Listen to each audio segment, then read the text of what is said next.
Shalom bien-aimés, soyez les bienvenus encore sur notre chaîne Salvation TV. Aujourd'hui nous sommes le 1er juillet et vous avez aujourd'hui sur l'antenne votre serviteur Abraham Amegbo. Aujourd'hui nous allons parler d'un thème qui est très important, un thème que le Seigneur m'a mis à cœur depuis un moment, un thème que j'ai hésité à ne pas partager, mais à plusieurs reprises, j'ai eu la conviction que je devais le partager. Et ce soir, ensemble, nous allons voir de quoi il s'agit. Le thème de notre étude ce soir a pour titre « La repentance selon Dieu ». La repentance selon Dieu. Pourquoi c'est un thème inspiré? Parce que il y a déjà quelques mois, j'étais en train de discuter avec un frère et il m'a posé une question: comment savoir qu'une personne est réellement née de nouveau? Donc nous avons eu beaucoup d'échanges et récemment également, j'étais en train de discuter avec une grande sœur alors que j'ai fait un post sur mon mur et elle me demandait c'est quoi la repentance? C'est quoi la repentance selon Dieu? Alors, j'ai compris que Dieu voulait que je parle de ce thème-là.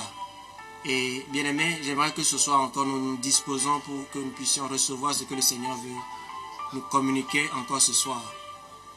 Alors, je vous invite tout simplement, bien aimé, vous qui êtes connectés, à partager afin que d'autres également puissent en bénéficier. Nous allons incliner nos têtes et nous allons encore nous confier également ces moments, confier la sono entre les mains du Seigneur, afin que la parole de Dieu soit prêchée pour la gloire de son nom. Père éternel, nous voulons encore ce soir bénir ton nom. Merci pour ces moments. Merci parce que Seigneur, tu es là. Seigneur, là où ta parole, Seigneur, est prêchée, Seigneur, c'est ta puissance qui est libérée. Et je te bénis, Seigneur Dieu, de ce que, Seigneur Dieu, tu nous as déjà précédé. Je te bénis, Seigneur Dieu, Père, pour ce que tu vas encore faire ce soir dans la vie, Seigneur Dieu, de tes enfants. Seigneur, glorifie ton nom encore ce soir. Qu'aucune vie, Seigneur Dieu, ne demeure la même. Mais ce soir, que les voiles tombent, Seigneur. Ce soir, Seigneur Dieu, que ton esprit, Seigneur, convainc de péché, de justice et de jugement. Père, je voulais te remettre, Seigneur Dieu, les instruments. Seigneur, nous savons, Seigneur Dieu, que lorsque ta parole, Seigneur Dieu, veut être annoncée, Seigneur, l'ennemi est déchaîné. L'ennemi est en colère. C'est pourquoi, Seigneur, ce soir, je me lève, Seigneur Dieu, contre toute forme d'opposition. Que ta main, Seigneur Dieu Père, soit au contrôle de toutes choses. Je me laisse, Seigneur Dieu Père, entre tes mains. Je te confie, Seigneur Dieu, tous les bien-aimés, Seigneur Dieu, qui sont connectés, tous ceux qui vont écouter, Seigneur Dieu, après ce message. Père, que ta puissance, Seigneur, continue d'être à l'œuvre dans leur vie. Et que, Seigneur Père, ta puissance fasse tomber, Seigneur Dieu Père, toute pensée qui n'est pas de toi. Toute forme d'orgueil, toute forme, Seigneur Dieu, d'hypocrisie. Toute forme, Seigneur Dieu Père, de péché, Seigneur, qui subsiste encore dans la vie, Seigneur Dieu, de tes enfants. Merci de glorifier encore ton nom, Seigneur. Car tu opères, Seigneur Dieu. Tu parles, Seigneur Dieu, pour délivrer. Tu parles, Seigneur Dieu Père, pour faire tomber le voile, Seigneur. Et ce soir, Seigneur Dieu, je crois, Seigneur Dieu, que tu es en train, Seigneur Dieu, de faire tomber les voiles. Tu es en train de disposer les cœurs, Seigneur Dieu Père, pour qu'ils puissent recevoir, Seigneur, encore ta parole. Merci, Seigneur Dieu, d'agir. Agis. Agis encore dans le cœur. Au nom puissant de Jésus-Christ. Je te bénis, Saint-Esprit. Prends contrôle, Saint-Esprit, de ces moments. Que toute la gloire te revienne. Au nom de Jésus-Christ. Amen. Alors, bien-aimés, notre thème ce soir, c'est la repentance selon Dieu. La repentance selon Dieu. Alors, quand nous venons à Christ, bien-aimé, souvent, les gens font la prière du salut. On dit non, récite cette prière, tu vas être sauvé. Et beaucoup d'entre nous avions fait cette prière-là de repentance, où l'homme de Dieu nous a fait réciter des choses. Mais la question qu'on peut se poser aujourd'hui, est-ce que toute cette prière, toutes ces prières-là que nous avons formulées venaient de notre cœur, ou bien ce sont juste que des paroles en l'air?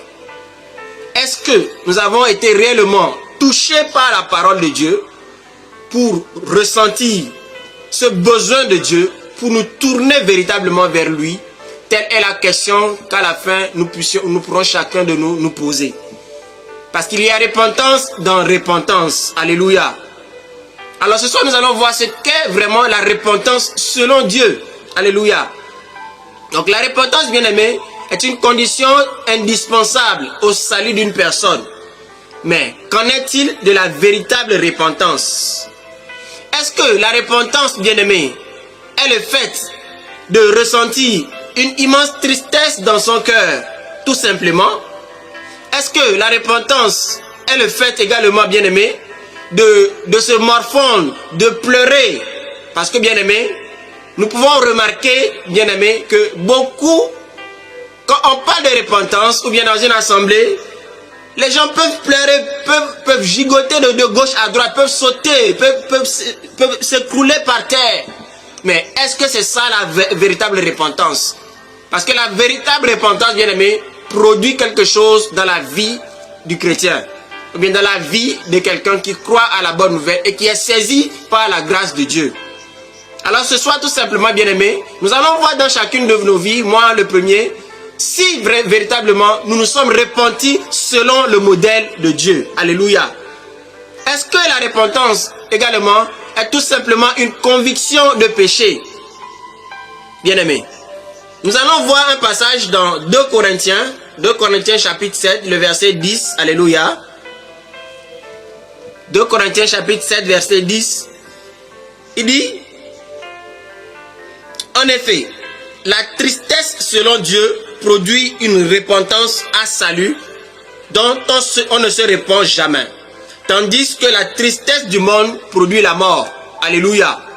Et dans la version semeur, bien aimé, qu'est-ce que la parole de Dieu nous dit? La parole de Dieu nous dit ceci. En effet, la tristesse qui est bonne aux yeux de Dieu, alléluia, la tristesse qui est bonne aux yeux de Dieu produit un changement d'attitude, alléluia, un changement d'attitude qui conduit au salut et qu'on ne regrette pas. La tristesse du monde, elle produit la mort. Donc, nous voyons, bien aimé, que Semeur est en train de nous révéler quelque chose et que Louis II également est en train de dire quelque chose. Mais si nous comparons, bien aimé, ces deux versions, nous allons voir que Semeur explique mieux. Et il nous dit quoi? La tristesse qui est bonne aux yeux. Alors, c'est ce qui est bon aux yeux de Dieu, bien aimé, que nous devons faire. La tristesse qui est bonne aux yeux de Dieu produit quoi? Un changement d'attitude. Et Louis II nous dit quoi? Une repentance à salut. Et repentance dans le mot grec, bien aimé, veut dire tout simplement métanoïa. Ça veut dire un changement de mentalité, un changement d'attitude, comme nous avons vu cela tout de suite. Alléluia. Donc, bien aimé, si la repentance selon Dieu produit quelque chose, déjà, nous pouvons déjà nous examiner nous-mêmes et voir si notre repentance vient de Dieu ou bien si notre repentance est superficielle. La repentance, bien aimé, c'est quoi? La repentance, c'est renoncer au péché de tout son cœur. C'est renoncer au péché de tout son cœur. Pas seulement y renoncer, mais s'en détourner également. S'en détourner. Se tourner vers le Seigneur. Faire un demi-tour. Se tourner vers le Seigneur. Compter sur sa grâce. Le saisir. Marcher à sa suite. Et avoir également, bien aimé, ce vif désir d'échanger. Ce vif désir d'être transformé. Alors, bien aimé, est-ce que nous sommes réellement repentis?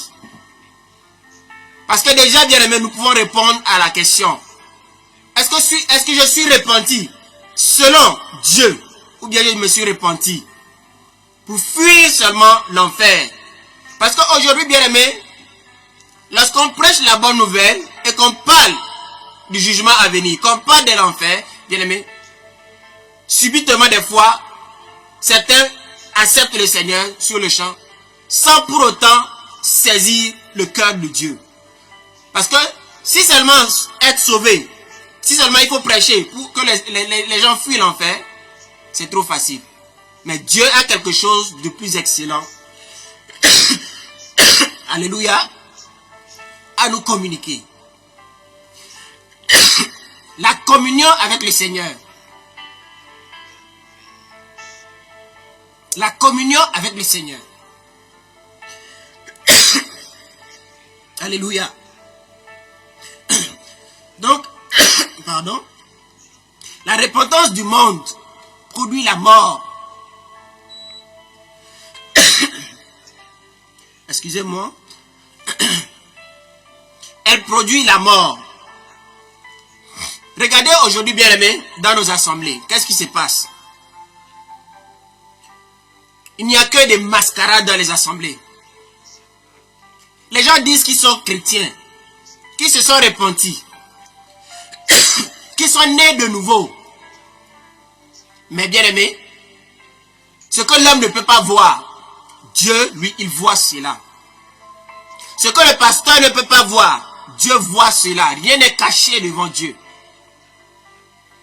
Vous pouvez les voir avec une apparence de saint. Ils jouent au super spirituel. Mais en réalité, les vies ne sont pas transformées.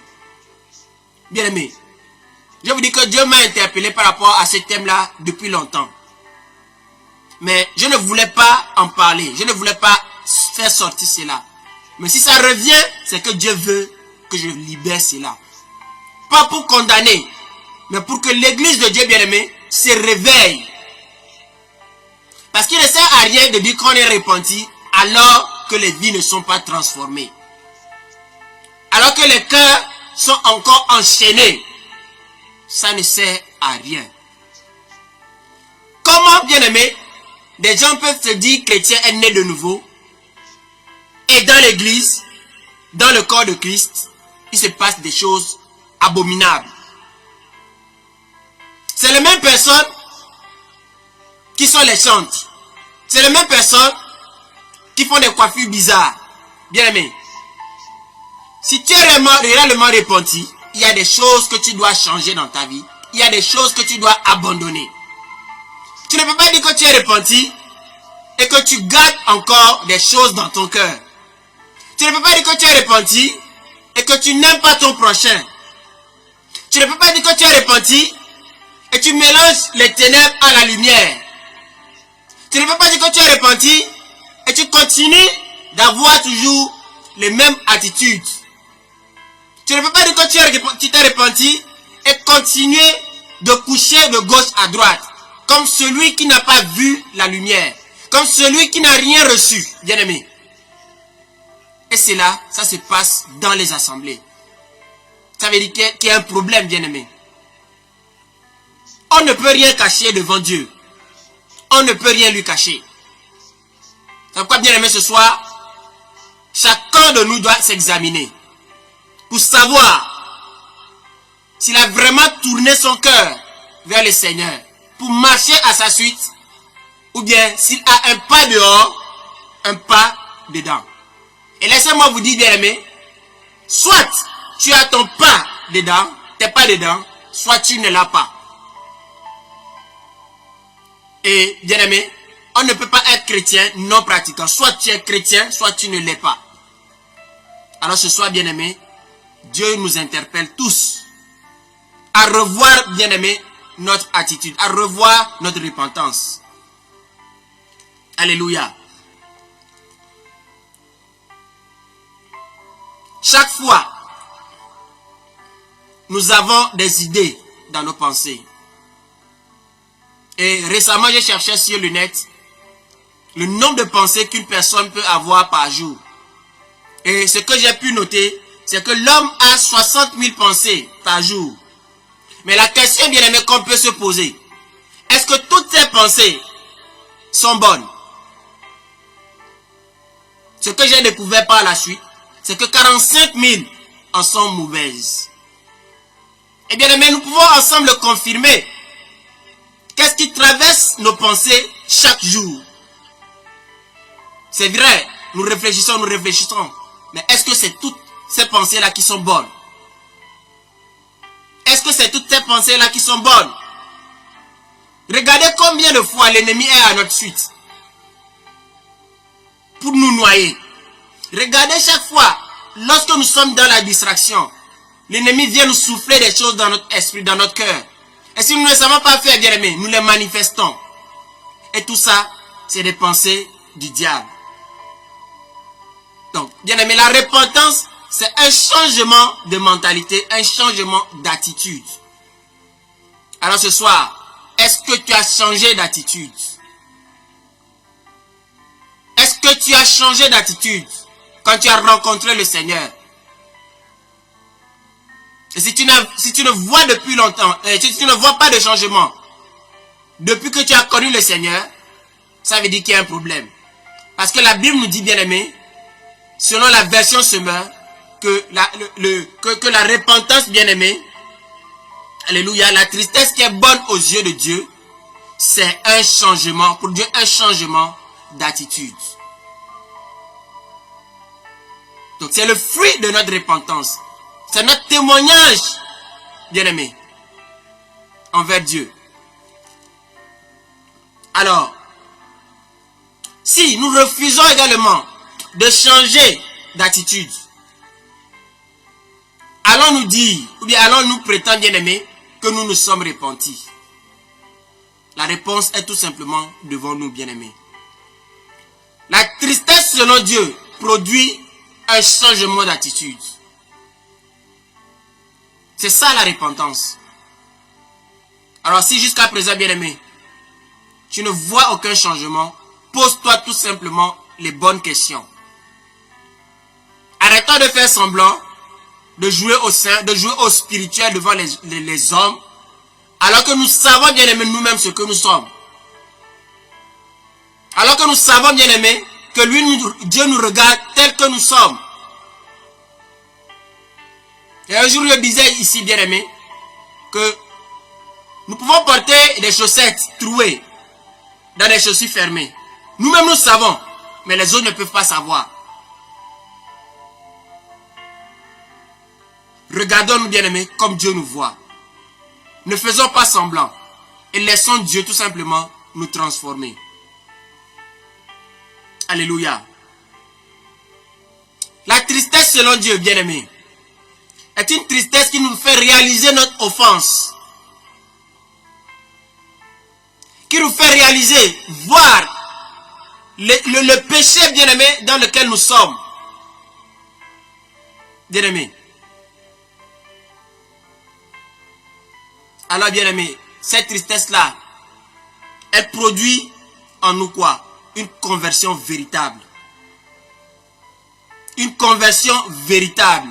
Un changement d'attitude. Un désir d'abandonner sa mauvaise voie. Un désir d'abandonner le péché. Un désir d'abandonner son mauvais caractère. Un désir d'abandonner sa vieille nature. Et s'attacher véritablement, bien aimé, au Seigneur. La Bible dit quoi? Produisez des fruits dignes de votre repentance. Quels sont les fruits de ta repentance? Quel est le fruit de ma repentance? Parce que la repentance, bien aimé, produit un fruit. Et ce fruit, c'est le salut. Et dans le salut, il y a la délivrance. Dans le salut, il y a la restauration. Et en grec, le mot salut veut dire sozo. Dans le salut, bien aimé, il y a la joie. As-tu la joie? As-tu la paix? De quoi, bien aimé, es-tu repenti quand tu as rencontré le Seigneur? Alléluia.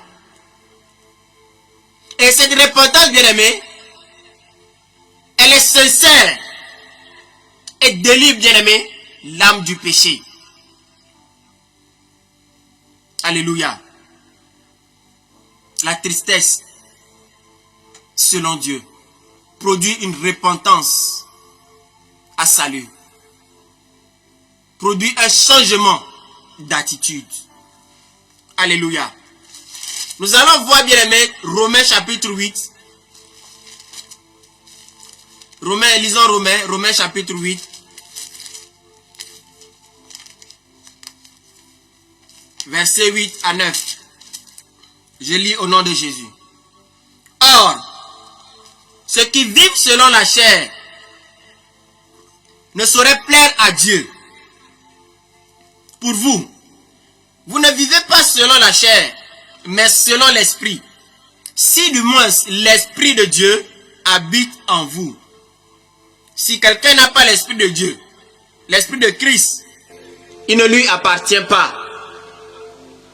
Paul bien-aimé s'adresse ici à deux types de personnes. Deux types de personnes. Il dit quoi? Pour vous, ça veut dire vous qui êtes nés de nouveau, vous qui êtes convertis. Donc, il parle aux chrétiens, il parle aux païens. Mais vous ne vivez plus selon la chair, mais selon l'esprit. Paul fait ici une déclaration, bien-aimé. Il dit, mais vous, mais toi, qui suis en ce moment, tu ne vis plus selon la chair, mais selon l'esprit. Si du moins l'Esprit de Dieu habite en vous. Bien-aimé, l'Esprit de Dieu habite en nous pour faire quoi? Pourquoi l'Esprit de Dieu nous a été donné? L'Esprit de Dieu nous a été donné, bien-aimé, pour faire la volonté de Dieu dans nos vies. Jésus-Christ a dit quoi? Attendez le Saint-Esprit. L'Esprit de vérité. Le consolateur. Il vous enseignera toutes choses. Il vous conduira dans la vérité. Alors le Saint-Esprit nous a été donné, bien-aimé, pour répondre aux exigences de Dieu. Pour faire la volonté de Dieu en nous. Alléluia. Bien-aimé, il y a des choses que je n'ai pas compris très tôt. Et qu'aujourd'hui je suis en train de comprendre. Et laissez-moi vous dire, souvent je priais, oh Seigneur, je veux faire ta volonté, je veux faire ta volonté, je veux faire ta volonté. Et je pensais que la volonté de Dieu allait se manifester comme ça. Je pensais que ça allait tomber du ciel et j'allais le manifester comme ça, j'allais la manifester comme ça. Mais bien aimé, c'est pas des coups que je devais apprendre cela. C'est pas un brisement. Et imaginez, vous prenez un bois sec que vous voulez briser. Vous entendez le bruit le craquement que ça fait. Et c'est comme ça que Dieu nous brise. Afin que nous puissions obéir. Afin que nous puissions faire sa volonté. Jésus-Christ, avant de mourir à la croix, qu'est-ce qu'il a dit? Seigneur, éloigne de moi cette coupe. Non pas ma volonté, mais ta volonté. C'était pénible pour lui. Il voulait s'en débarrasser. Mais il ne voulait pas faire sa volonté. Il voulait faire la volonté de Dieu. Et Dieu nous fait passer par des situations difficiles. Par des situations pénibles. Afin que nous puissions faire taire notre chair. Et c'est là, je l'ai compris tardivement. Mais je comprends bien aimé cela aujourd'hui. Et je comprends bien aimé que si Dieu veut te rendre conforme à lui bien aimé, il va te briser. Il va te façonner. Il va te casser. Tout simplement. Pour que tu sois comme il veut. Bien-aimé, ce n'est pas difficile. Ce n'est pas difficile. Mais quand nous acceptons, nous laisser transformer, nous laisser briser, même si c'est chaud, même si ça bouillonne dans le cœur, bien-aimé, nous allons voir et récolter les fruits. Un cultivateur, lorsqu'il sème, bien-aimé, il ne sème pas dans la joie. Il sème avec des souffrances sur le chaud soleil. Il sème, il se courbe, mais il a mal partout. Mais quand il récolte, bien-aimé, il est content. Il est content de sa récolte. Derrière chaque souffrance, il y a une gloire. Voilà pourquoi, bien-aimé, nous devons tous payer le prix. Et quel prix, bien-aimé? Le prix du renoncement. Le renoncement aux œuvres mortes. Le renoncement à la chair. Le renoncement au monde, à ses convoitises. Parce que le monde a sa convoitise. Tu viens de quelque part. Tu viens à la rencontre du Seigneur. Il te sort du monde. Mais le diable veut t'attirer encore à nouveau dans le monde. Voilà pourquoi, bien-aimés, nous devons faire gaffe, nous devons faire attention dans notre marche. Nous devons résister au diable afin qu'il fuit loin de nous. Nous devons nous soumettre à Dieu. La Bible n'a pas dit, bien-aimé, résistez au diable, soumettez-vous à Dieu et il fuira loin de vous. Il a dit quoi? Soumettez-vous à Dieu, résistez au diable et il fuira loin de vous. Donc la soumission, bien-aimé, produit la résistance au diable. Jésus-Christ, quand il était tenté, bien-aimé, à la montagne, il s'est soumis à Dieu. Il a résisté au diable par la parole. Donc nous devons être dans la parole pour également résister au diable. Déclarer la parole, confesser la parole. Et c'est elle qui nous donne la force de pouvoir surmonter les tentations. C'est elle qui nous donne la force, bien-aimé, de pouvoir tenir ferme dans le brisement. C'est des choses que j'ai compris tardivement. Mais aujourd'hui, je comprends cela, bien-aimé. La vie chrétienne, du bout des lèvres, elle est douce. Mais dans la pratique, c'est pas facile. Que personne ne vous trompe, ce n'est pas facile. Et l'église est une école de formation. Dans les assemblées, c'est une école de formation. Vous regardez les gens dans l'assemblée, lorsqu'il y a la louange, lorsqu'il y a l'adoration, ils sautent de gauche à droite, comme des oiseaux qui sont sortis de la cage. Mais regardez dans le monde, regardez comment ils se comportent. Est-ce que c'est ça ce que Dieu veut? Parce que Dieu te forme à l'intérieur pour que tu sortes. Parce que l'église, c'est le ecclésia, appelé hors. On n'opère pas dans l'église, on opère dans le monde. Pour faire connaître Christ au monde. Donc la vie du chrétien dans le monde doit être un exemple, un témoignage, bien aimé. Comme ça, lorsque les gens vont voir le chrétien dans le monde, qu'ils voient Christ en eux.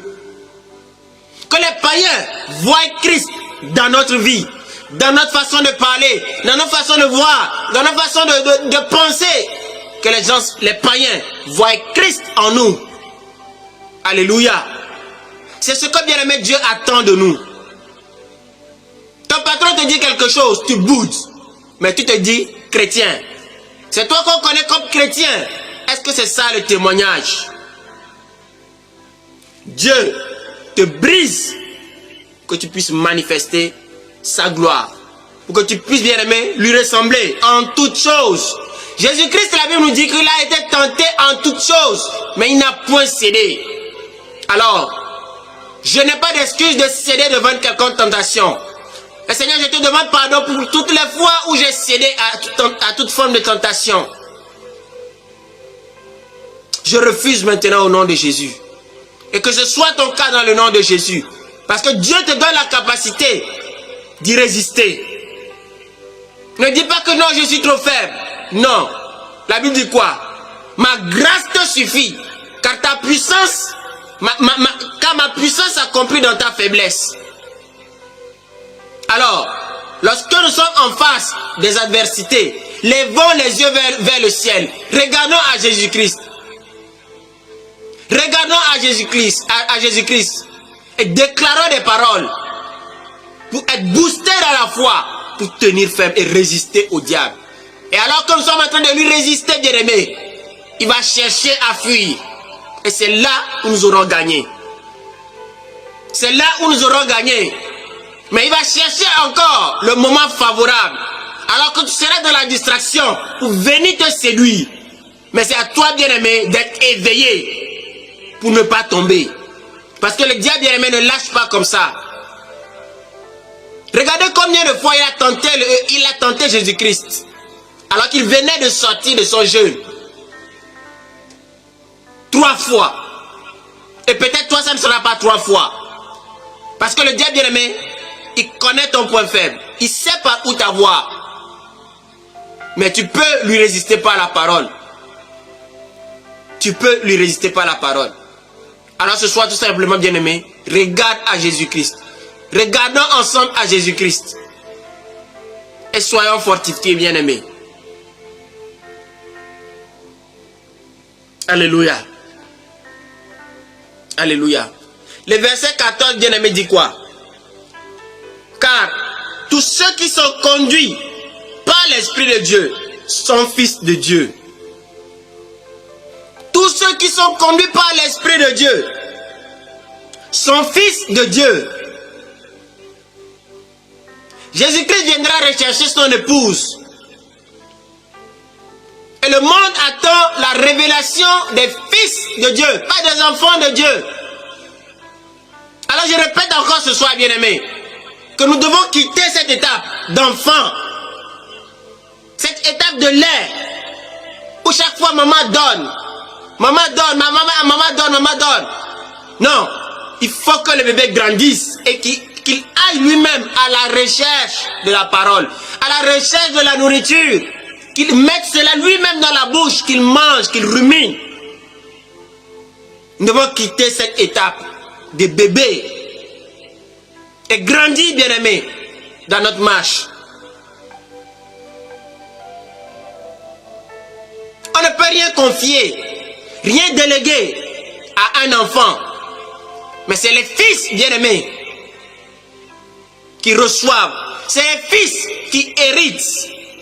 Alors, veux-tu être enfant ou bien veux-tu arriver à la stature de fils?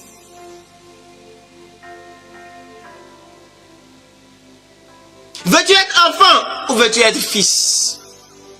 Jésus lui-même ne veut pas que tu demeures enfant, mais il veut que tu deviennes fils. Parce que si tu demeures enfant, bien-aimé, il y a un problème. L'enfant est malade. L'enfant est malade. Alors que tout ce qui te rend malade spirituellement soit brisé par le nom de Jésus-Christ ce soir. Que tu refuses le statu quo. Que tu te lèves et tu déclares: je suis appelé à prospérer comme prospère l'état de mon âme.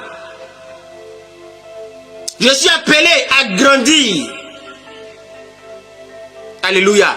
Je suis appelé à manifester Christ dans ma vie, dans ma maison, dans mon travail, dans le monde.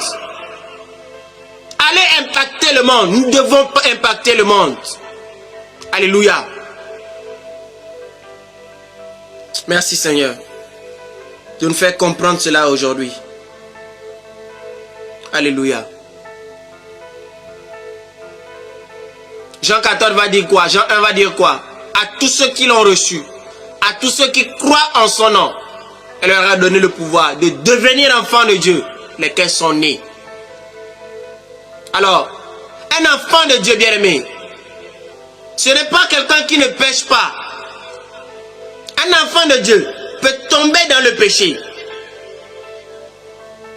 Il peut tomber dans le péché, mais il doit se relever. Alors, ne te sens pas ce soir coupable de quoi que ce soit. Parce que c'est le diable qui t'accuse, qui veut te maintenir assis, afin que tu ne te lèves point. Bien-aimé, un enfant de Dieu peut tomber dans le péché, mais il doit se relever. Il doit se relever. Il doit se relever, il doit se relever. C'est pourquoi, bien-aimé, il est important de marcher par l'esprit. Et marcher par l'esprit, bien-aimé, c'est dire oui à ce que Jésus-Christ dit, à ce que Jésus-Christ ordonne. C'est marcher dans sa parole. Car tous ceux qui sont conduits par l'Esprit de Dieu sont fils de Dieu. Les fils marchent par l'Esprit. Bien-aimés, marchons par l'Esprit. Marchons par l'Esprit. Marchons par l'Esprit. Alléluia. Et si nous remontons un peu plus haut, le verset 13, pour marcher par l'Esprit. Donc, bien-aimés, marchons par l'Esprit. Et pour pouvoir marcher par l'Esprit, qu'est-ce qu'il faut faire? Il faut être dans la parole. Alors, j'aimerais bien, aimé, qu'on remonte tout un peu plus haut, au verset 13. La Bible dit quoi? Si vous vivez selon la chair, vous mourrez. Mais si par l'esprit, vous faites mourir les actions du corps. Alléluia. Donc pour faire mourir les actions du corps, je dois faire quoi? Je dois être dans l'esprit. Pour être dans l'esprit, je dois aussi demeurer dans la parole de Dieu. Je dois être enraciné dans la parole de Dieu. Alléluia. Donc si par l'esprit vous faites mourir les actions du corps, vous vivrez. Donc la marche par l'esprit aussi, c'est faire taire les actions du corps. En se basant, en s'appuyant sur la parole de Dieu. Alléluia. Donc, si je ne suis pas dans la parole, l'ennemi, lui, il va m'envoyer ce que lui, il veut faire. Je serai saturé des pensées de l'ennemi. Et je vais tomber dans le péché. Alors, bien aimé, c'est pourquoi il est important de se nourrir de la parole de Dieu. Parce que devant les situations, devant la tentation, Dieu, par son esprit, nous parle. Il nous rappelle ce qu'on a déjà médité. Alléluia. Donc, marchons, bien-aimés, par l'esprit. Et Romains chapitre 8, verset 5. Ça dit quoi? Ceux, en effet, qui vivent selon la chair, s'affectionnent aux choses de la chair. Tandis que ceux qui vivent selon l'esprit, s'affectionnent aux choses de l'esprit. Alléluia. Nous allons nous arrêter là. Donc, bien aimés, nous devons nous affectionner aux choses de l'esprit. Et nous connaissons les choses de l'esprit, pas les choses du monde. Alors, une personne, bien aimée, qui est réellement repentie, ne peut pas s'affectionner aux choses, bien aimées, de la chair. Si ces dernières s'affectionnent aux choses de la chair, c'est qu'il y a aussi un problème. Une seule chose doit être notre désir, c'est l'excellence de Christ. C'est manifester le caractère, manifester la vie de Jésus-Christ en nous. C'est la seule chose, bien aimé, qui doit nous animer. Nous devons être toujours, bien aimé, être constamment, bien aimé, saisis par l'esprit, animés de l'esprit de Dieu. Être toujours dans sa présence. Être toujours en communion, bien aimé, avec lui. Ceux, en effet, qui vivent selon la chair, s'affectionnent aux choses de la chair. Tandis que ceux qui vivent selon l'esprit, s'affectionnent aux choses de l'esprit. Bien-aimé, s'affectionner aux choses de l'esprit, c'est rendre témoignage à Dieu également. Aujourd'hui, bien-aimé, les gens disent qu'ils sont convertis. Mais c'est les mêmes personnes que vous pouvez rencontrer dans les boîtes de nuit. Ils ne sont ni chauds, ni froids. Bien-aimés, ne laissez pas Dieu vous vomir. Soit on est tout entier à Dieu, soit on ne l'est pas. Et jusqu'à présent, j'ai horreur du mot chrétien. Parce que les chrétiens, bien-aimés, le mot chrétien, bien-aimé, est devenu une salade. Tel dit non, je suis chrétien. Tel dit je suis chrétien. Tel je suis chrétien. Mais, dans sa vie, il n'y a rien de Christ. Rien de Christ. Il est toujours dans le monde, à fond dans le monde. Écoutant la musique du monde, c'est bien comme les gens du monde, parlant comme les gens du monde. Commettant le péché à outrance. Et de telles personnes se disent chrétiens. Bien-aimés, soit on est né de nouveau, soit on ne l'est pas. Soit on est repenti, on a tourné, on a fini avec le passé, soit on n'en a pas encore fini. Soit on est converti réellement, soit on ne l'est pas. En Dieu, il n'y a pas de mélange. Il n'y a pas de mélange en Dieu. Alléluia. Alors j'aimerais tout simplement ce soir, si tu te vois dans ce cas, et si l'Esprit de Dieu te saisit, réponds-toi sincèrement. Réponds-toi sincèrement. Comment des gens peuvent se dire chrétiens alors qu'ils n'ont aucune compassion, bien-aimé, pour les âmes? Des gens sont en train de mourir. Des gens ont besoin de soutien. Des gens ont besoin d'aide, bien-aimé. Mais vous fermez votre cœur à libérer la grâce, alors que vous êtes sauvés par grâce.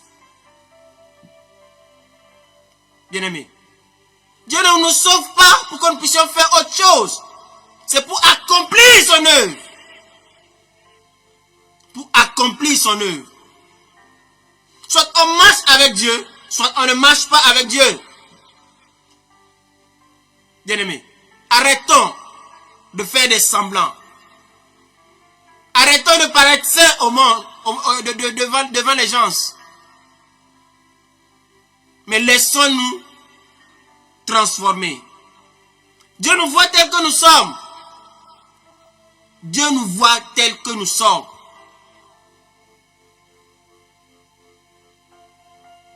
Alors chrétien, tu dis tu es chrétien, mais dans ton cœur, es-tu transformé? Dans ton cœur, as-tu l'amour de ton prochain? Dans ton cœur, as-tu libéré le pardon? Dans ton cœur, est-ce qu'il y a encore des racines d'amertume? Dans ton cœur, es-tu libéré de ton passé? Dans ton cœur, as-tu fini avec la masturbation? Dans ton cœur, as-tu fini avec tes anciennes copines? Dans ton cœur, as-tu fini avec le vol? Bien-aimé, la repentance, ce n'est pas seulement de la bouche. Non, je me suis repenti, je me suis repenti. Non. Bien-aimé, si je vole quelque chose, si je dis que je suis repenti, je dois rendre la chose volée. Mais aujourd'hui, les gens se disent, je suis chrétien. Mais ils refusent d'abandonner leurs copines. Quelle est cette repentance? Quelle est cette repentance? Ils n'ont pas fini avec le monde. Mais ils disent que ils disent qu'ils se sont repentis. Ça, ce n'est pas la véritable repentance. La véritable repentance produit un changement d'attitude. Ça produit un changement d'attitude. Tu dis que tu es chrétien, tu es né de nouveau. Tu t'es repenti, mais tu as toujours ton fétiche à côté. Tu consultes toujours les marabouts. Bien aimé. Comment tu peux dire servir le grand Dieu et tu le mélanges à des hommes charnels, à des païens? Comment peux-tu aller consulter les morts? Comment peux-tu continuer à prier les morts alors que tu dis que tu es repenti? Ça, c'est quelle repentance? Ça, c'est quelle repentance qui ne t'affranchit pas de ton passé? C'est quelle repentance qui n'a pas pu couper ses liens, qui t'a pas débarrassé de ton orgueil? Bien-aimés, examinons nous-mêmes et laissons, bien-aimés, l'esprit toucher notre cœur. Laissons l'esprit travailler notre cœur. Alléluia. Alléluia.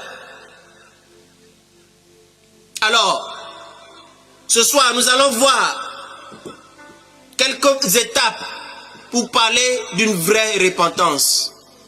4 étapes pour une vraie repentance. Alléluia.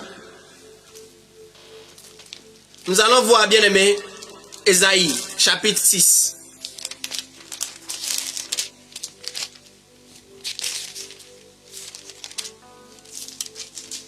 Chapitre 6, verset 10.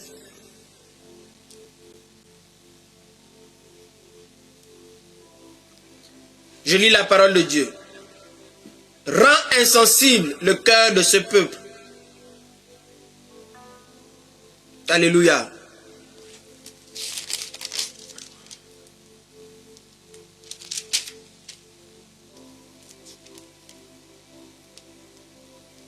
Endurcis ses oreilles et bouche-lui les yeux, pour qu'il ne voie point de ses yeux, n'entende point de ses oreilles, ne comprenne point de son cœur, ne se convertisse point, bien-aimé, et ne soit point guéri. Alléluia. C'est pas le passage que je voulais donner. Je me suis trompé de référence. Nous allons voir, bien aimé, lisons plutôt Luc 15.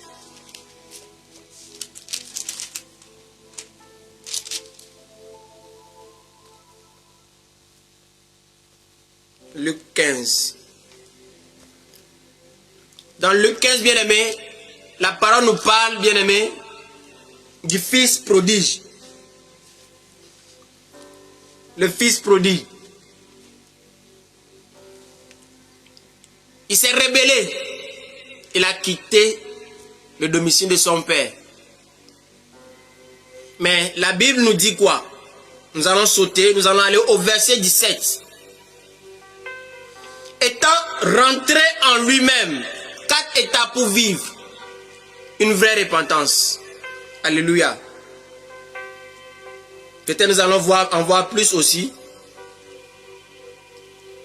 Étant rentré en lui-même, il s'est dit, combien de mercenaires chez mon père ont du pain en abondance, et moi ici je meurs de faim.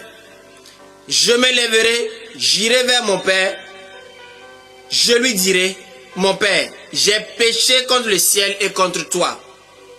Verset 19, je ne suis plus digne d'être appelé ton fils. Traite-moi comme l'un de tes mercenaires. Alléluia. Verset 20, on peut lire. Et il se leva et alla vers son père. Comme il était encore loin, son père le vit et fut ému de compassion. Il courut se jeter à son cou et le baisa. Amen. Donc le premier point, bien aimé, c'est la conviction de péché. Le fils prodige, il a vu son état, il a vu sa misère. Il vivait auparavant en tant que prince. Il était riche, il avait tout à sa disposition. Mais il s'est rebellé contre son père. Mais plus tard, il a vu dans quelles conditions il était. Il est rentré en lui-même, la Bible nous dit, au verset 17. Il s'est repenti de ce qu'il a fait. Et il s'est dit, verset 18, je me lèverai, j'irai vers mon père. Je me lèverai, j'irai vers mon père. Il est tombé, il réalise son état, il veut maintenant retourner vers son père. Ça, c'est un signe d'humilité. C'est un signe d'humilité. Et nous devons également, bien aimé, avoir cette capacité de retourner vers Dieu pour lui dire, ah Seigneur, vraiment, nous avons péché, vraiment, ça ne va pas. Fais-nous grâce, aie compassion de nous. Vraiment, telle attitude ne te plaît pas. Je ne veux pas demeurer dans cette attitude. Telle situation, ça ne marche pas. Je ne veux pas que ça continue. Fais grâce, interviens. Bien aimé, notre Père, il entend. Il entend. Il entend lorsque nous lui parlons de tout notre cœur. J'irai vers mon Père et je lui dirai, j'ai péché contre le ciel et contre toi. Il était convaincu. Et il savait qu'il avait péché. Il avait désobéi à son père. Son père qui lui faisait du bien.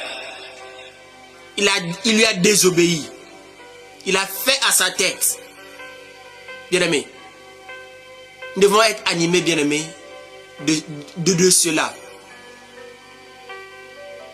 Nous devons nous humilier devant le Seigneur pour lui confier nos fardeaux, nos problèmes, nos situations.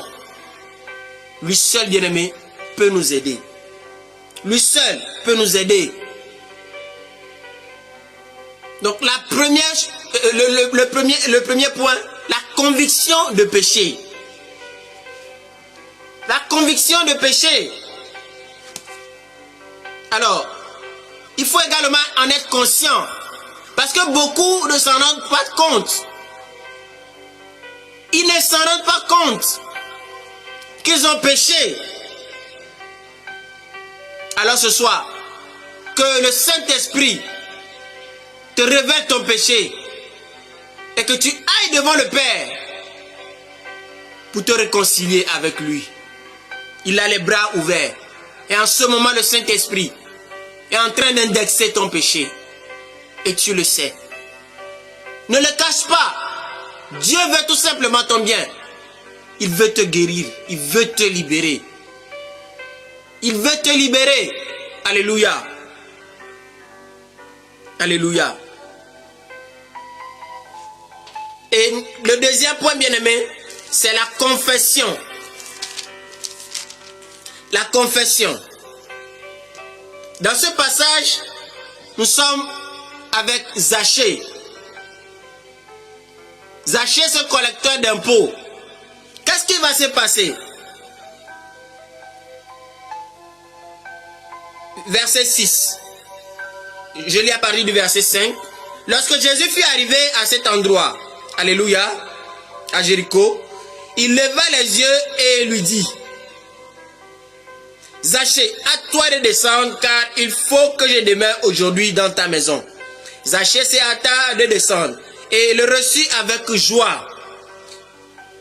Voyant cela, tous murmuraient et disaient, il est allé loger chez un homme pécheur.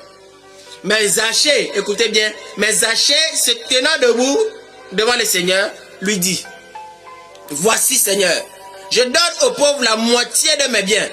Et si j'ai fait tort de quelque chose à quelqu'un, je lui rends le quadruple. Jésus lui dit, le salut est entré aujourd'hui dans cette maison, parce que celui-ci est aussi un fils d'Abraham. Alléluia. Bien-aimés, ici nous pouvons voir que Zachée est un homme bien. Mais Zachée Dieu est en train de nous révéler également quelque chose dans ces passages. Zachée est en train de confesser son péché, mais il confesse mal. Comme aujourd'hui, bien-aimé, au lieu de confesser notre péché, par exemple, tu as couché avec une fille. Au lieu de dire, Seigneur, j'ai couché avec une fille. Au lieu de dire, Seigneur, j'ai volé l'argent de mon père. Au lieu de dire, Seigneur, j'ai insulté. Les gens masquent le péché et disent autre chose à Dieu. Regardez ce que Zachée est en train de dire ici à Dieu, à Jésus-Christ. Comme si Jésus-Christ lui ne savait pas. Il dit, mais verset 8. Zachée se tenant devant le Seigneur lui dit, voici Seigneur, je donne aux pauvres la moitié de mes biens. Zachée était un voleur. Au lieu de dire, Seigneur, j'ai volé l'argent de ce peuple. J'ai pillé le peuple. Je me répands et j'accepte maintenant restituer le quadruple. Il ne dit pas cela. Il dit quoi? Si j'ai fait tort de quelque chose, comme s'il ne savait pas qu'il avait fait tort. Et aujourd'hui, les gens confessent mal leur péché. Il dit, si j'ai fait ceci, pardonne-moi. Comme s'il ne savait pas. Bien-aimé, si j'ai fait tort de quelque chose à quelqu'un, je lui rends le quadruple. Ça, c'est une fausse manière de confesser. Et aujourd'hui, bien-aimé, nous devons arrêter cette manière de confesser nos péchés. Et dire les choses à Dieu tel que cela s'est passé dans nos vies. Si tu offenses ton prochain, bien-aimé, tu dois dire au Seigneur, j'ai fait telle offense à mon prochain. J'ai manqué d'amour à mon prochain. J'ai insulté, j'ai volé, j'ai commis la fornication, je me suis masturbé, j'ai commis l'adultère. Bien-aimé, tu dois dire cela à Dieu et demander maintenant sa grâce.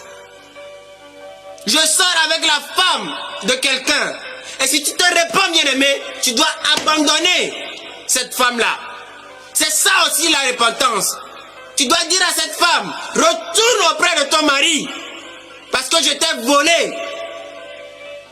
Pardonne-moi, mais arrêtons-nous là. Mais est-ce que, bien-aimé, aujourd'hui, les gens confessent bien leurs péchés? Est-ce que nous confessons bien nos péchés? Ce soir, bien-aimé, Dieu veut nous faire du bien. Dieu nous parle.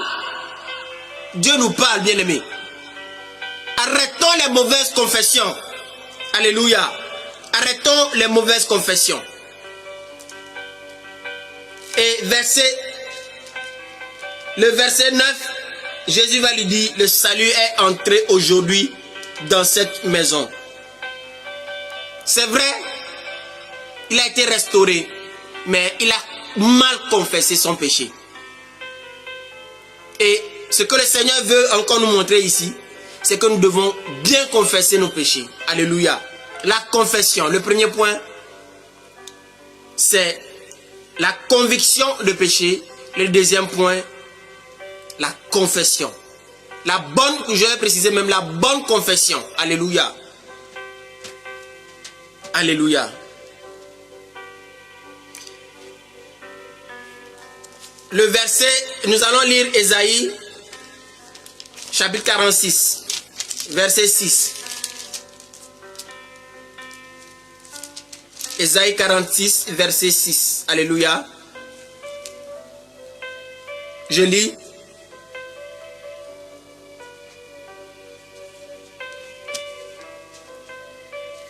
Ésaïe 46, verset 6.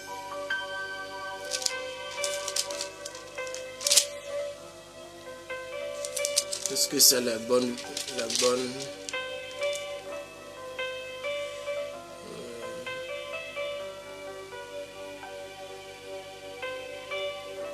Je cherche un passage où ça dit que notre justice est comme un vêtement souillé devant Dieu.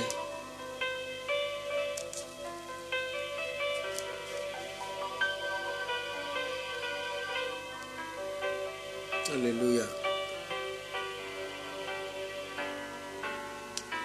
Dans Ésaïe, il y a un passage qui nous dit que notre justice est comme un vêtement souillé devant Dieu. Alléluia. Et le troisième point, bien aimé, c'est réaliser son péché. Réaliser son péché. Réaliser qu'on a commis véritablement le péché. Et une personne, bien aimée, repentante, ne cherchera pas à se justifier. Car beaucoup, bien aimés, aujourd'hui, pensent avoir raison, et alors qu'ils sont dans le tort.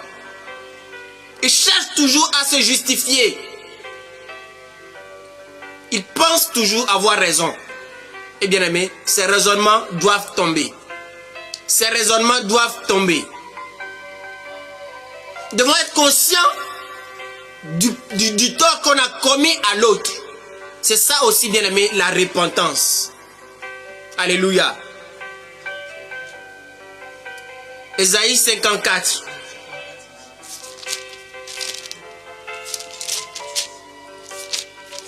Ésaïe 64, nous allons lire.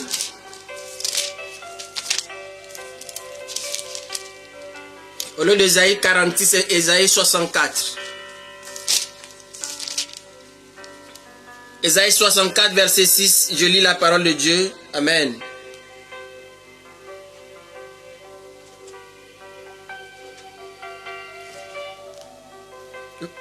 Ici, c'est le verset 5, où dit, nous sommes tous comme impurs. Et toute notre justice est comme un vêtement souillé. Nous sommes tous flétris comme une feuille. Et nos crimes nous emportent comme le vent.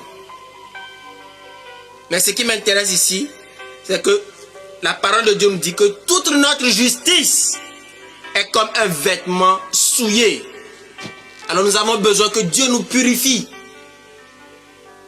Tout ce que l'homme va vouloir faire pour se justifier, bien aimé, n'a aucune valeur devant Dieu.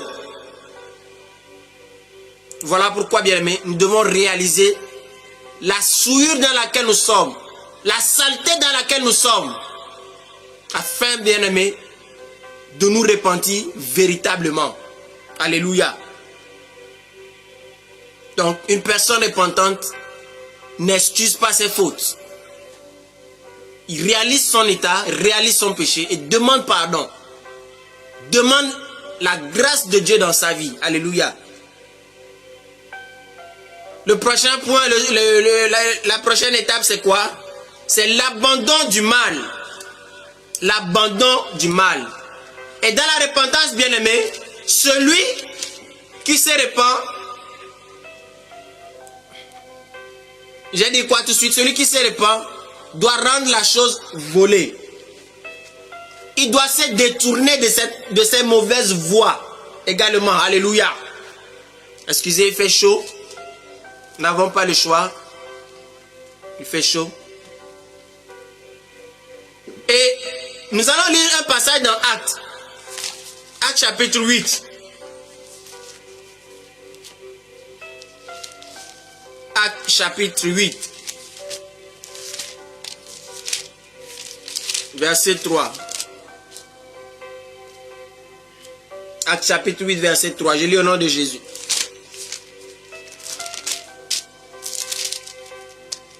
Saul, de son côté, ravageait l'église.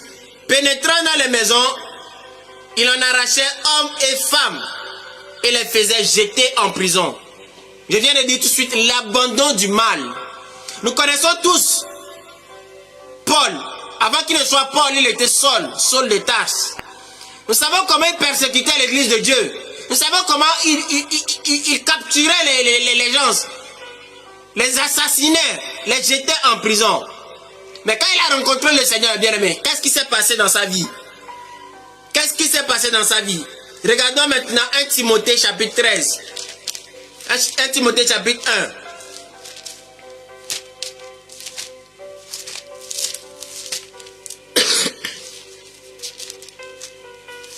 1. 1 Timothée chapitre 1, verset 12.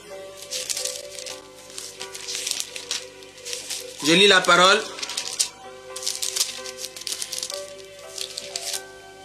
1 Timothée 1, 12. Je rends grâce à celui qui m'a fortifié à Jésus-Christ notre Seigneur, de ce qu'il m'a jugé fidèle en m'établissant dans le ministère. Écoutez maintenant, moi qui étais auparavant un blasphémateur, un persécuteur, un homme violent. Oh, moi-même j'étais violent. Mais j'ai obtenu miséricorde. Alléluia. Parce que j'agissais par ignorance. Quelqu'un qui ravageait l'église de Dieu, qui persécutait l'église de Dieu, qui assassinait le peuple de Dieu, bien-aimé. Regardez maintenant sa déclaration. Il dit quoi? Auparavant. Donc, ça veut dire quoi? Le prophète nous a enseigné la fois dernière, le vendredi. Donc, je vous invite à réécouter ce message, la parole de vie de vendredi, bien-aimé. Il y a un autrefois et il y a un maintenant. Il y a un auparavant et un maintenant. Il y a un avant, il y a un après. Alléluia. Donc, Paul dit ici quoi? Il était auparavant un blasphémateur, un persécuteur, un homme violent. Comme toi aussi, tu avais un autrefois. Tu avais un passé. Tu avais un avant. Alléluia. Qu'est-ce que tu étais avant? Quand Paul a rencontré le Seigneur, sa vie a changé radicalement. Son comportement a changé radicalement. Et il dit quoi? Mais maintenant. Est-ce que tu peux dire avec moi, mais maintenant? J'ai obtenu miséricorde. Alléluia. J'ai obtenu miséricorde parce que j'agissais par ignorance. Tu agissais par ignorance. Dieu t'ouvre l'esprit maintenant pour que tu puisses voir la réalité en face. Que tu puisses contempler sa gloire. Alléluia. Que tu puisses voir sa lumière briller dans ta vie. Seigneur, j'accepte ta lumière ce soir dans ma vie. Qu'elle brille dans ma vie. Qu'elle illumine tout mon être. Et que je sois de jour en jour transformé en la même image que toi. Au nom de Jésus-Christ. Que cela soit ton partage, bien-aimé. Dans le nom de Jésus-Christ. Alors je prie que tu sois délivré de ton passé. Que tu sois délivré de ton auparavant. Alléluia. Et que tu entres dans l'héritage des saints. Que tu entres dans l'héritage des sanctifiés. Que tu entres dans l'héritage des élus. Au nom de Jésus-Christ. Alléluia. Paul agissait par ignorance. Que tu sois délivré ce soir de ton ignorance dans le nom de Jésus-Christ. Sois délivré dans le nom de Jésus-Christ. Au nom de Jésus. Paul, qui était violent, bien-aimé, est devenu un homme doux. Un homme doux. Alléluia. Et c'est l'œuvre de Dieu dans nos vies. Lorsque nous acceptons être brisés, Parce que quand Dieu a choisi Paul, il lui a dit quoi? Je lui montrerai ce qu'il doit souffrir pour moi. Donc, dans la marche chrétienne, il y a la souffrance. Moi, je fuyais la souffrance. Mais j'étais obligé de céder à la souffrance pour répondre à l'appel de Dieu. Pour répondre à sa parole. Pour dire oui, fais ce que tu veux. Mais je sais que c'est pour mon bien. Et que c'est pour ta gloire. Parce que je suis appelé à révéler Christ. Alléluia. Alors ce soir, que les écailles tombent de tes yeux. Dans le nom de Jésus-Christ. Amen. Merci Saint-Esprit. Paul était une personne violente, mais il est devenu une personne douce.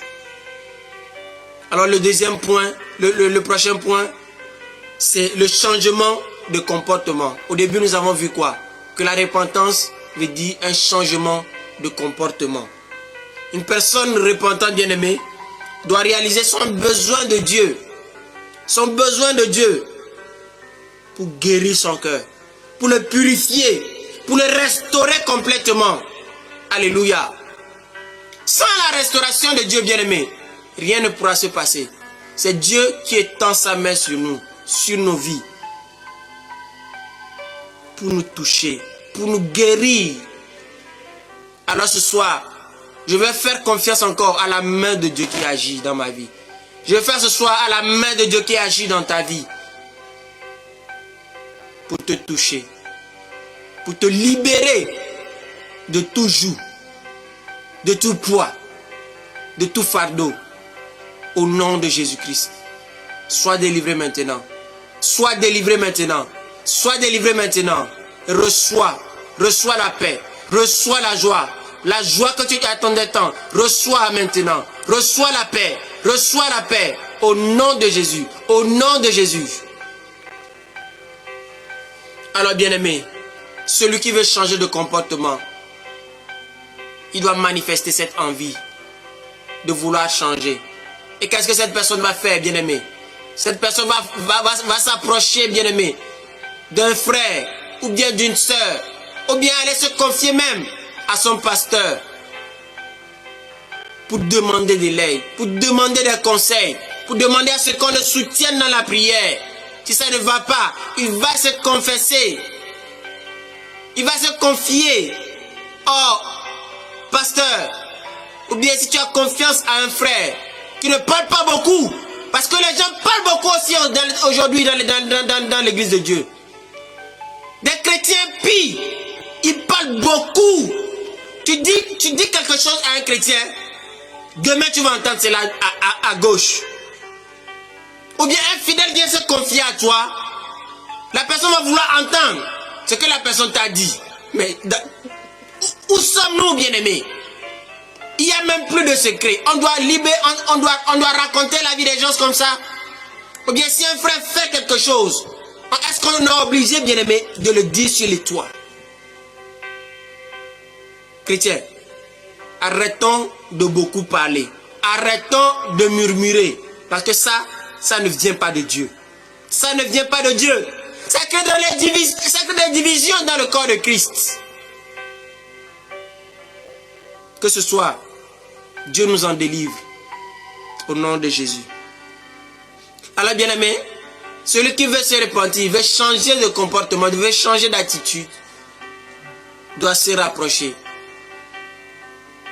de ses frères, de ses sœurs, pour se confier ou bien auprès de son pasteur pour des conseils et des prières.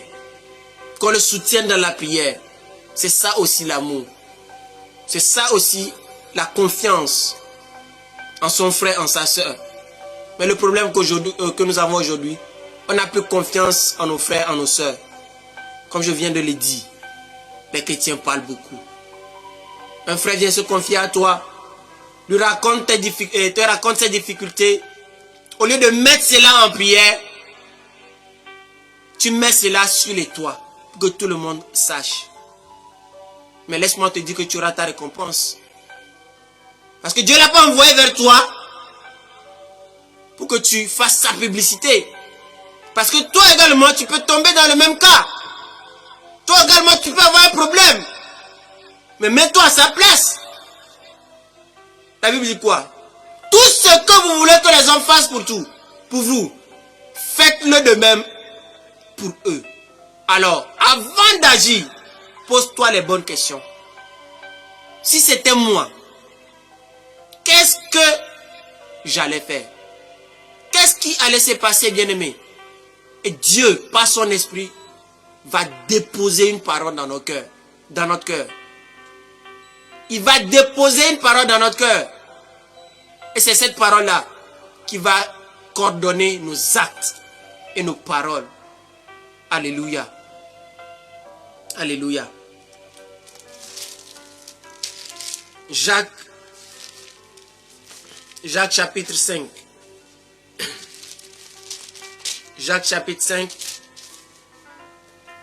verset 16.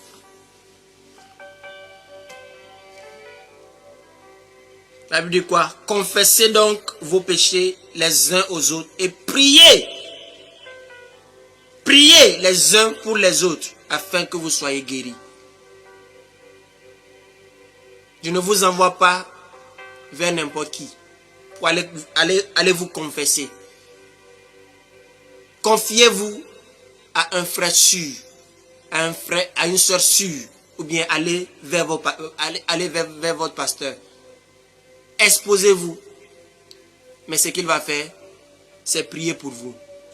Et demain, si vous entendez cela sur les toits, sachez que votre pasteur également, il a un problème. Et qu'il a besoin de guérison, qu'il a besoin d'être restauré. Parce que quand Dieu envoie quelqu'un vers nous, c'est pour que nous puissions soutenir cette personne-là dans la prière. Au lieu d'être des pies. Alléluia. Ça, c'est la parole de Dieu qui le dit. Confessez vos péchés les uns aux autres. Et priez les uns pour les autres, afin que vous soyez guéris. La prière fervente du juste a une grande efficacité. Donc, nous sommes en quelque sorte des intercesseurs pour porter quelque chose devant le Seigneur. Alléluia. Hébreux, chapitre 10, verset 24. Hébreux 10, 24, je lis au nom de Jésus. Veillons les uns sur les autres pour nous exciter à la charité, ou bien à l'amour, et aux bonnes œuvres. Veillons les uns sur les autres. Tu es le gardien de ton prochain, tu es le gardien de ton frère, tu es le gardien de ta soeur. Tu es la gardienne de ton frère, tu es la gardienne de ta soeur. Alléluia. Nous devons veiller les uns sur les autres. Alléluia. Que Dieu nous aide. Que Dieu nous aide. Et le dernier point, bien-aimé, nous devons tout simplement nous soumettre à Dieu. La soumission totale à Dieu. La soumission totale à Dieu. Et nous avons vu tout de suite là, cette parole qui dit, soumettez-vous à Dieu. Résistez au diable et il fuira loin de vous. Et se soumettre à Dieu, bien-aimé, c'est tout simplement être attaché à lui. C'est comme être connecté à un arbre. Être connecté à cette tige. Et Jean 15 va nous dire quoi? Jésus dit qu'il est le cep et nous sommes les sarments. Que si nous demeurons en lui, et que ces paroles demeurent en nous, bien-aimés, forcément, nous allons porter du fruit. Forcément, nous allons porter du fruit. Alléluia. Je suis le vrai cep, et mon Père est le vigneron. Tout sarment qui est en moi, et qui ne porte pas de fruit, il le retranche. Et tout sarment qui porte du fruit, il l'émonde afin qu'il porte encore plus de fruits. Verset 5. Je suis le cep, vous êtes les sarments. Celui qui demeure en moi et en qui je demeure. Alléluia. Je dois demeurer en Dieu pour qu'il puisse demeurer en moi. Alléluia. C'est ça maintenant qui me permet d'être soumis totalement à lui. C'est une connexion. Comme je demeure en lui et en qui je demeure autant pour moi porte beaucoup de fruits. Car sans moi, vous ne pouvez rien faire. Peu importe tes décisions, peu importe ton envie, peu importe ta détermination, bien-aimé, si tu ne te soumets pas à Dieu, tu vas tomber. Tu vas tomber. Soumettons-nous à Dieu en toutes choses. Alléluia. Actes, chapitre 2.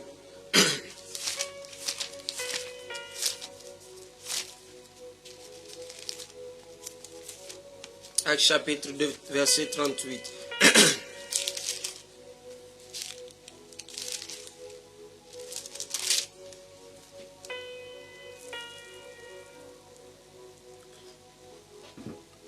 Verset 37, je lis. Après avoir entendu ce discours, le discours de Pierre, ils eurent le cœur vivement touché. Et il dit à Pierre et aux autres apôtres, « En frères, que ferons-nous » Pierre leur dit, « Repentez-vous et que chacun de vous soit baptisé au nom de Jésus-Christ pour le pardon de vos péchés et vous recevrez le don du Saint-Esprit. » Alléluia. Dans ce passage bien-aimé, nous voyons clairement que la repentance précède toute chose. Avant de recevoir le pardon de Dieu bien-aimé, nous avons besoin de nous repentir. Avant de recevoir l'Esprit, nous avons besoin de nous repentir. Sans la repentance bien-aimé, rien ne pourra fleurir dans notre vie. Avant toute chose, Dieu demande à ce qu'on se repente. Et c'est sur la base de notre repentance qu'il libère maintenant sa grâce sur notre vie. Alors, bien-aimés, ce soir, Dieu nous interpelle tout simplement à nous repentir de nos fautes, de nos péchés, de nos pensées mauvaises, de nos mauvaises pensées, de notre mauvais cœur, de notre mauvais orgueil, de notre mauvais regard. Bien-aimés, et à nous tourner véritablement vers lui. Repentez-vous. Repentez-vous. Et la repentance, bien-aimés, elle vient du cœur. C'est l'esprit qui convainc. Et quand l'esprit te convainc, bien-aimé, repens-toi du fond de ton cœur. Pas une repentance superficielle. Oh, je me suis repenti. Oh Seigneur, pardon, pardon, pardon. Oui. Les hommes ont entendu ton pardon, mais est-ce que dans ton cœur, tu es résolu, tu es blessé d'avoir offensé Dieu, tu sens que tu as blessé Dieu par ton péché, et que Dieu veut que tu changes d'attitude, et que Dieu veut que tu changes de comportement, et que Dieu veut que tu changes ta façon de penser, et que Dieu veut que tu abandonnes cette idole. Parce que la véritable repentance, bien-aimée, nous avons vu cela, elle produit un changement. Es-tu changé? Es-tu transformé? C'est ça la repentance selon Dieu. Et si tu n'es pas, tu n'as pas encore expérimenté, bien-aimé, cette véritable repentance, fais le pas. Fais le pas. Fais le pas. Vous pouvez nous écrire, bien-aimés, et nous allons vous aider, selon que Dieu nous donne. Nous ne sommes pas parfaits, mais nous comptons chaque jour sur la grâce que Dieu nous donne. Chaque jour sur la grâce que Dieu nous donne. Alléluia, bien-aimés. Repentez-vous. La repentance est quelque chose de très très important pour Dieu. C'est pas parce que tu t'es une fois converti, bien-aimé, que c'est fini. La repentance est une attitude de tous les jours. Parce que nous pensons mal chaque fois et nous avons de quoi nous repentir. Nous avons de quoi nous repentir. Bien aimé, je vous dis ce thème-là, je l'ai reçu il y a longtemps. Mais Dieu a mis cela à cœur, à chaud. Et il est passé par 2 personnes pour me sortir encore, bien aimé, ce mot. La repentance selon Dieu. Et ce thème-là, c'est inspiré. C'est inspiré. Alors que j'ai posté une publication sur mon mur, la sœur m'a dit, c'est quoi la repentance selon Dieu? Parce qu'elle était dans la confusion. Elle était dans la confusion. Bien-aimé, ce n'est pas parce que tu as fait une déclaration devant un peuple, devant une assemblée, que tu es repenti, que tu es converti. Non. Est-ce que ton cœur est transformé? Nous avons vu ici, après le discours de Pierre, ils eurent le cœur vivement touché. Ils eurent le cœur vivement transpercé. La parole là, les a saisis. Toi, tu as reçu la... Tu t'es converti parce que tu veux fuir l'enfer. Tu t'es converti parce que parce qu'on a dit être chrétien, c'est bon. Bien-aimé, on ne devient pas chrétien comme ça. On devient chrétien pour répondre, bien-aimé, à l'appel de Dieu. Écoutez son cœur. Écoutez son cœur et fais sa volonté. Non pas ma volonté, mais ta volonté. Alléluia. Bien-aimé, ce soir, ne rate pas cette occasion de te repentir sincèrement. Mais laisse la grâce de Dieu te toucher. Laisse la grâce de Dieu te toucher ce soir. Alléluia. Alléluia. Bien-aimé, beaucoup de gens, ils viennent dans les assemblées. Moi, ça m'est une fois arrivé. Je me disais, non, j'étais chrétien, j'étais zélé. Mais il y avait des choses qui restaient. Je n'avais pas abandonné mes copines. Je vivais encore dans le péché. Mais quand je vais au culte et qu'il y a la présence de Dieu bien-aimé, parfois j'ai chaud. Je me sens mal à l'aise. Je suis dérangé.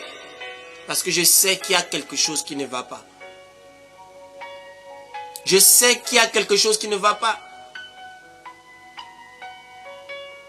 Nous devons, bien aimer, nous consacrer totalement à Dieu. Quand nous disons que nous sommes nés de nouveau, nous devons nous consacrer totalement à Dieu. Parce que venir dans la présence de Dieu, avec un feu étranger, bien aimé, c'est attirer le jugement de Dieu sur sa vie. Bien aimé. C'est attirer la colère de Dieu sur sa vie. Voilà pourquoi, bien aimé, nous devons nous repentir. Nous devons nous repentir. Psaume 32, alléluia, nous dit quoi? Verset 3. Tant que je me suis tué, mes os se consumaient en moi. Je gémissais toute la journée. Tant que tu vas te taire, tu ne seras jamais à l'aise. Tu ne seras jamais à l'aise. Parce que Dieu a horreur du péché. Dieu a horreur du péché. Alléluia. Bien-aimé, prenons tout simplement l'exemple du fils prodige. Du fils prodigue ou bien prodige. Bien-aimé, il est fatigué de sa situation. Il a résolu à agir. Et toi aussi, bien-aimé, tu es appelé à agir. Pas après avoir entendu ce message que tu demeures la même personne. Non. La volonté de Dieu, c'est que tu te lèves et que tu agisses. Alléluia. Que tu te lèves et que tu agisses. Alléluia. Étant rentré en lui-même. Alléluia. Il se dit, combien de mercenaires chez mon père ont du pain en abondance. Moi ici, je meurs de faim. Combien il est entré en lui-même. Alléluia. L'humilité précède la gloire. L'humilité précède l'élévation. L'humilité précède le salut. Que la bonté de Dieu ce soir te pousse à la repentance sincère. Et qu'est-ce qu'il va dire, bien-aimé, verset 18. À la fin du verset 18, mon Père, j'ai péché contre le ciel et contre toi. Ah! Est-ce que tu peux dire, Seigneur, j'ai péché contre toi? En indexant ton péché, Seigneur, j'ai péché, j'ai fait ceci, j'ai fait cela. Ce qui est mal à tes yeux, je l'ai fait. J'ai désobéi. Est-ce que tu peux lui dire ça, cela, bien-aimé? Est-ce que tu peux dire? Et il va dire, verset 19, je ne suis plus digne d'être appelé ton fils.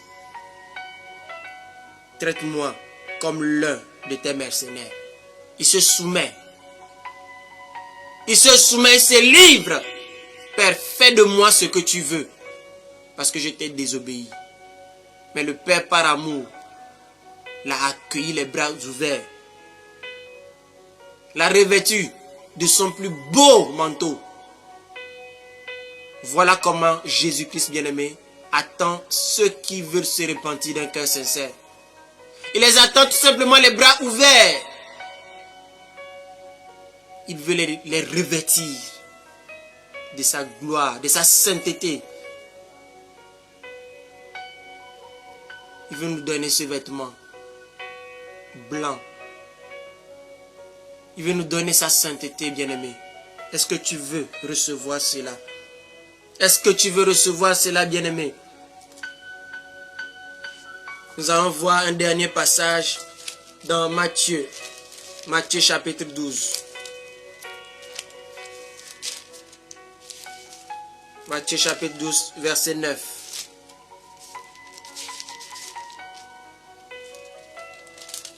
Alléluia. Verset 9.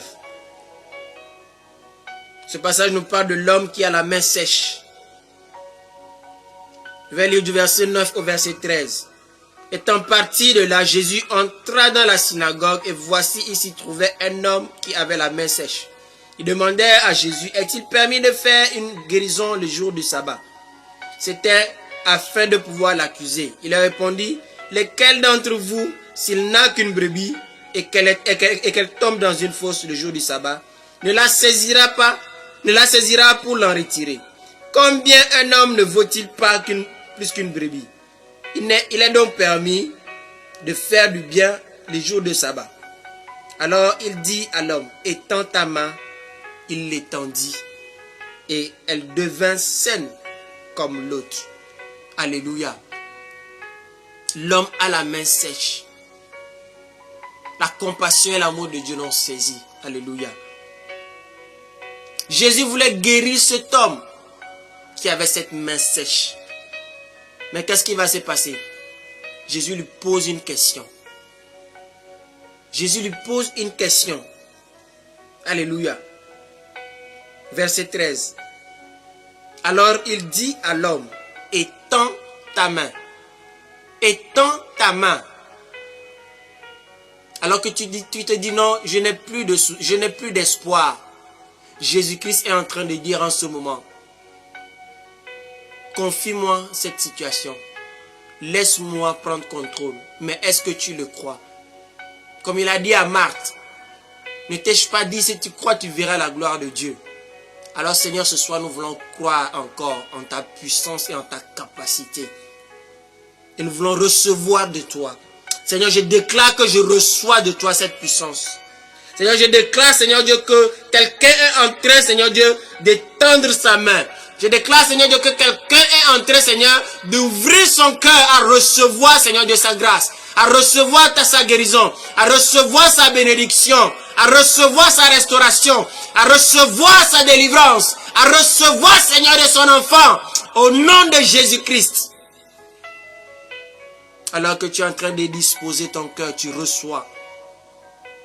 Tu reçois par la foi, reçois par la foi, reçois par la foi, reçois par la foi, reçois par la foi, au nom de Jésus-Christ. Et Jésus-Christ pose à cette personne qui a la main sèche, étends ta main. Cette personne pouvait dire, quelle est cette question que tu me poses? Tu sais que j'en suis incapable. mais tu me poses cette question, étends ta main. Mais il n'a pas dit cela. Alors que Jésus-Christ était en train de lui poser cette question. Jésus-Christ voulait entendre tout simplement un oui de sa part. Je le veux. Un oui de sa part, je le veux. Et en ce moment, Jésus-Christ était en train de lui communiquer quelque chose. Jésus-Christ était en train de lui donner la force de tendre sa main. Et la Bible nous dit quoi? Alors il dit à l'homme, étends ta main. Il eut foi, il crut en la parole de Jésus-Christ. Jésus-Christ, regardant son cœur, lui donne la force d'étendre sa main, bien-aimée. Et il l'étendit, alléluia. Et elle devint saine comme l'autre, alléluia. Et alors que tu es en train de croire en la parole de Dieu, Jésus-Christ est en train d'opérer un miracle dans ton cœur. Il est en train d'agir dans ton cœur. Il est en train de te transformer. Reçois cela par la foi ce soir dans le nom de Jésus. Reçois cela par la foi dans le nom de Jésus-Christ. Et je déclare qu'il te soit fait selon ta foi. Parce que la même parole n'a pas changé. Jésus-Christ n'a pas changé. Sa parole n'a pas changé. Et sa parole ne sort point sans pour avoir accompli ce pourquoi elle a été envoyée. Alors reçois cela au nom de Jésus-Christ. Reçois ta restauration. Reçois ta délivrance. Reçois ta guérison.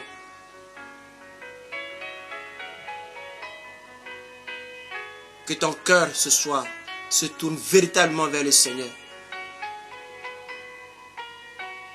Je prie pour une réelle conversion. Une conversion radicale.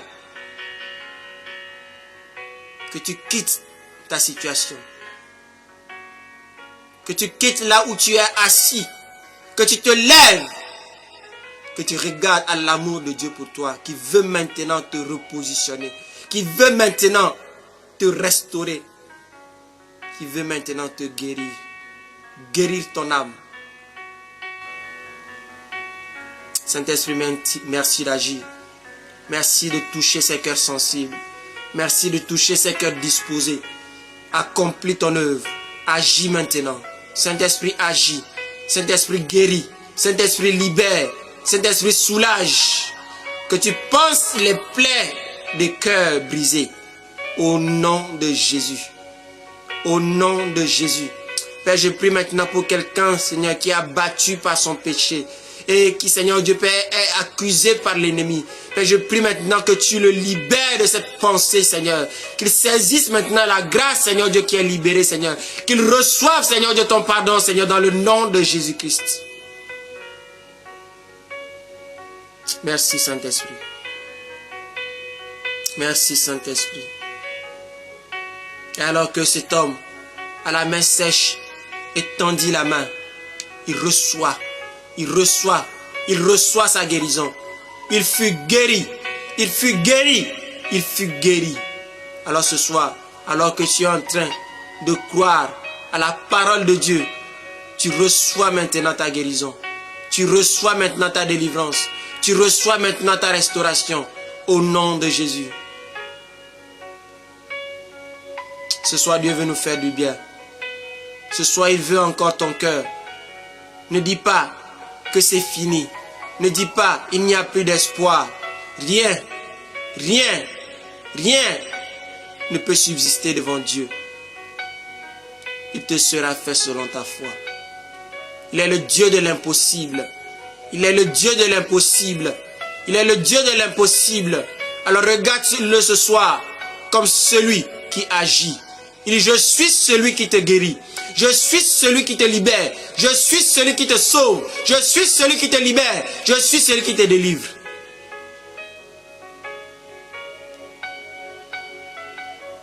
Père, je prie maintenant pour cet homme qui mange la nuit.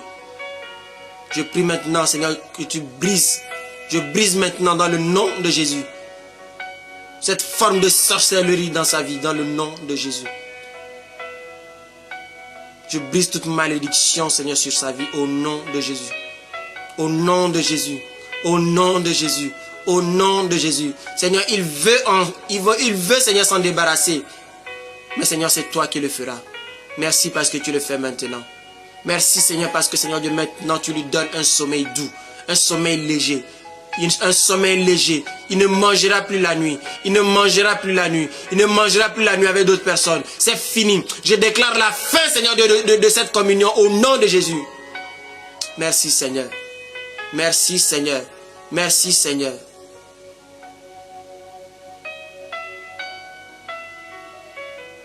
Seigneur, je prie maintenant pour cet homme. Cet homme, Seigneur Dieu, qui a cette femme de nuit, Elisabeth, cette femme de nuit, Elisabeth. Seigneur, maintenant, Seigneur Dieu, tu agis dans sa vie, tu touches son cœur, et Seigneur, je brise toute forme de religiosité dans sa vie, Seigneur, au nom de Jésus. Je prie, Seigneur de Père, comme Paul, comme Saul de Tarse, Seigneur, ça t'a rencontré sur son chemin, Père, que tu te révèles à lui, Seigneur, que tu le saisisses, Seigneur, qu'il te rencontre, Seigneur. Et qu'il soit délivré,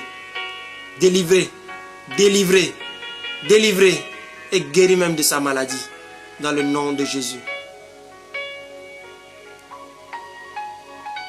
À vous tous qui êtes acculés, qui dormez mal, qui avez des maris de nuit, des femmes de nuit, je chasse cet esprit dans vos vies au nom de Jésus. Je les chasse au nom de Jésus. Recevez votre délivrance maintenant, dans le nom de Jésus. Saint-Esprit, merci. Merci. Merci d'agir. Merci d'agir. Que personne ne reste tel qu'il est. Que personne ne reste tel qu'elle est. Mais Seigneur Dieu, que ces vies soient libérées. Que ces vies soient transformées. Au nom de Jésus-Christ de Nazareth. Père, merci. Merci Saint-Esprit. Cet homme reçoit sa guérison. Alors ce soir, quel est l'état de ton cœur? Ce soir, Dieu veut tout simplement bien aimer notre cœur. Alléluia. Et bien aimé, lorsque nous nous repentons sincèrement, nous recevons la grâce de Dieu. Lorsque nous nous repentons sincèrement, nous renonçons également au péché. Alors ce soir, je pense que Dieu t'a parlé.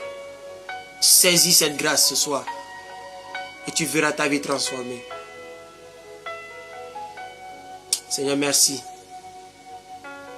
de ce que tu accordes à quelqu'un de se repentir sincèrement. À quelqu'un, Seigneur de Père, qui est fatigué de sa situation, qui cherche des moyens, Seigneur Dieu, pour sortir de son péché. Et je prie, Seigneur Dieu, que tu lui donnes la force, comme tu as donné la force à cet homme à la main sèche, d'étendre sa main. Qu'elle reçoive de toi cette force, cette capacité, au nom de Jésus. Seigneur, je déclare la gloire de Dieu dans leur vie. Je déclare la gloire de Dieu dans leur vie. Qu'ils prospèrent, qu'elles prospèrent comme tu veux. Je prie, Seigneur Dieu, pour tes enfants, tes élus, qu'ils soient épanouis en toi. Qu'ils soient satisfaits en toi. Donne-nous, Seigneur, d'être satisfaits en toi seul. Au nom de Jésus. Que tout ce qui résiste, tout ce qui subsiste et qui te déplaît, Père, que tu nous les montres, afin que nous puissions, Père, nous repentir sincèrement. Montre-nous, Seigneur, les idoles de nos cœurs, afin que nous puissions les jeter, Seigneur, les brûler, Seigneur. Que nous puissions brûler, Seigneur, de nos talismans, nos fétiches, nos livres de magie, tout ce qui n'est pas de toi, Père, que nous puissions les abandonner et nous tourner véritablement vers toi.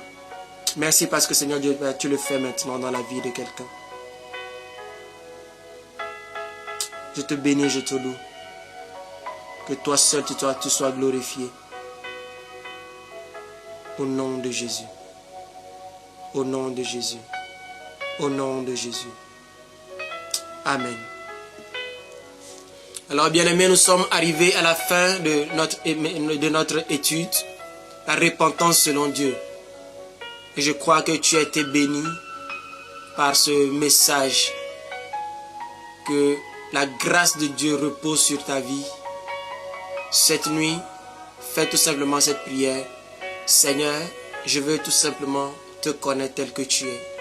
Je sais que tu m'aimes. Je veux que tu te révèles à moi. Je veux que tu me transformes. Je ne veux plus faire de semblant. Je ne veux plus paraître saint. Mais je veux me voir tel que tu me vois. Accorde-moi la grâce de renoncer au péché. Accorde-moi la grâce de me dépouiller moi-même.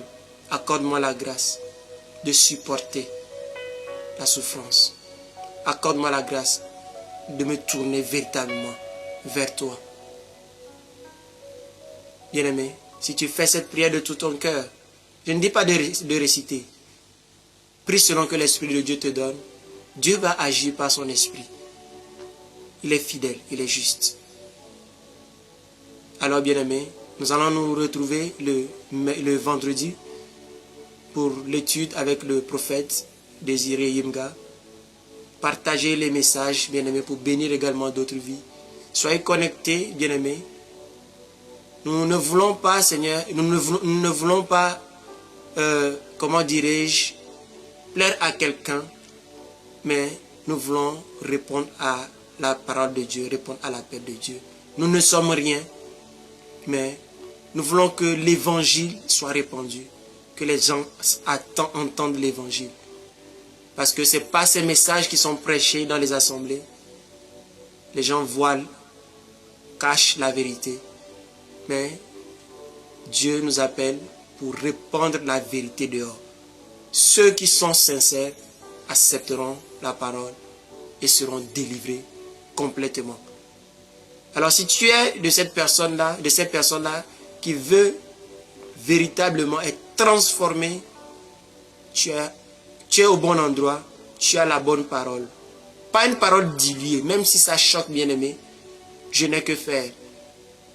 J'ai transmis tout simplement ce que le Seigneur a déposé dans mon cœur, par amour pour vous, parce que Dieu viendra juger chaque personne par rapport à la parole qu'il a reçue. Alors si je reçois cela aujourd'hui, et que je ne la transmets pas, alors là, j'ai un problème avec le Seigneur.